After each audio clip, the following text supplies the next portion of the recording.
एक समय की बात है। गुलाबगढ़ राज्य में अनाया नाम की दयालु राजकुमारी रहती थी।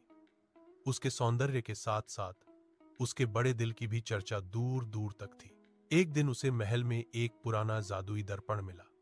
दर्पण बोल सकता था और सामने वाले का असली स्वभाव दिखाता था। जिज्ञासा में अनाया ने दर्पण से पूछा, क्या मैं सुंदर हूं? दर्पण बोला, सौंदर्य चेहरे में नहीं, तुम्हारे कर्मों में है। तुम तभी सुंदर हो जब तुम दूसरों की मदद करती हो। एक दिन राज्य में भयानक सूखा पड़ गया। कई लोग पानी और भोजन के लिए परेशान थे। अनाया ने अपना राजकीय खजाना खोल दिया और सबकी मदद करने लगी।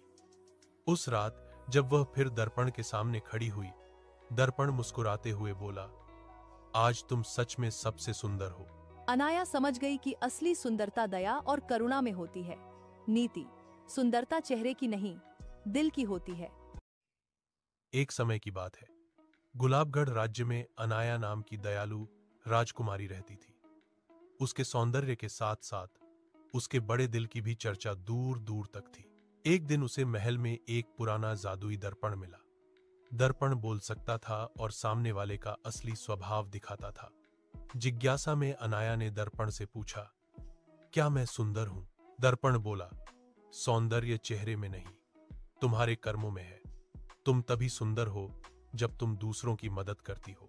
एक दिन राज्य में भयानक सूखा पड़ गया। कई लोग पानी और भोजन के लिए परेशान थे। अनाया ने अपना राजकीय खजाना खोल दिया और सबकी मदद करने लगी। उस रात जब वह फिर दर्पण के सामने खड़ी हुई, दर्पण मुस्कुराते हुए बोला, आज तुम सच में सबसे सुंदर हो। अनाया समझ गई कि असली सुंदरता दया और करुणा में होती है। नीति: सुंदरता चेहरे की नहीं, दिल की होती है।